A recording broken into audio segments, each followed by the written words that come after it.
and welcome to another 2024 movie review. Now, before I get into it, this may come as a surprise to you guys that I'm doing a review on this movie. This wasn't originally planned either, but I decided, you know what, I'll give this movie a shot, even though I wasn't born when this guy was president. And that is, of course, my review on Reagan.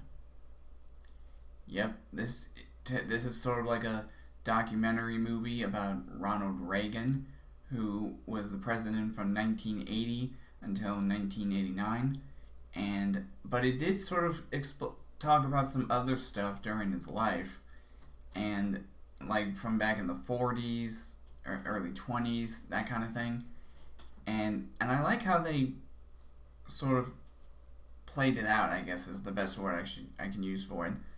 And Dennis Quaid, if y'all don't know who the actor is, he's the one who plays Ronald Reagan in this movie, and I gotta admit, he does a phenomenal job at portraying the character.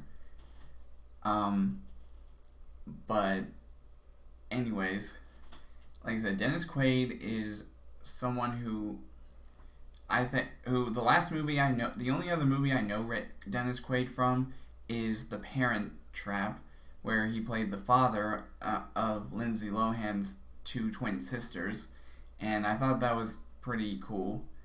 That was the only other movie I've seen him in, but this time he's playing one of our old presidents, Ronald Reagan, and it basically tells his life in sort of a documentary type movie.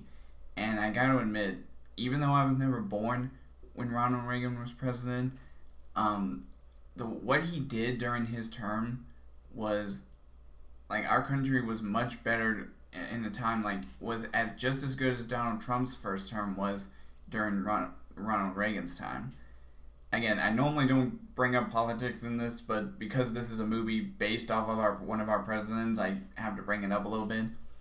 But to me, like I said, I kind of compare Donald Trump to Ronald Reagan in a way, because during each of their presidencies, our economy and even the border situation was better during that time than during their times than what we are currently in right now. And I gotta say, I'm hoping, again, that I'm not sure if I should say this in this review, but I kind of hope Donald Trump wins in November. Really hoping, so we can finally get our country back on track.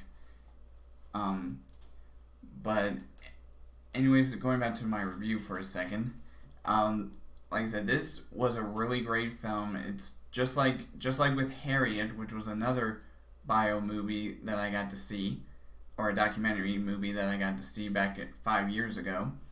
I really enjoyed how they portrayed the characters of Harriet Tubman and now Reagan, and I gotta admit, I didn't think I was gonna enjoy this, but again, because I wasn't born during this time, but honestly, I really enjoyed it, I'm not gonna lie. So, if you are someone who grew up during the Ronald Reagan years, especially during his presidency, and you don't know whether or not you should see this movie, definitely go see it, because it really does it seem like it portrays Ronald Reagan perfectly. Dennis Quaid does an amazing job as the president. But anyways, let me give you my rating of the movie. So for my rating of Reagan, like I said, great flick. It was a great documentary film about one of our former presidents, and I'm hoping that this year's election will turn out in Donald Trump's favor, because that's why I compared the two between Ronald Reagan and Donald Trump in a way. If you don't agree with me, that's totally fine. It's your opinion. I just thought y'all should know that. But for my ranking of the movie, I'm gonna give this film a 4.5 out of 5. Yep, I didn't give it that little 0.5%, mainly because, again, I wasn't born during that time, but I still thought it was a really good documentary film. So anyways, that's all for now in this movie review, and as always, I will see all you guys in the next video.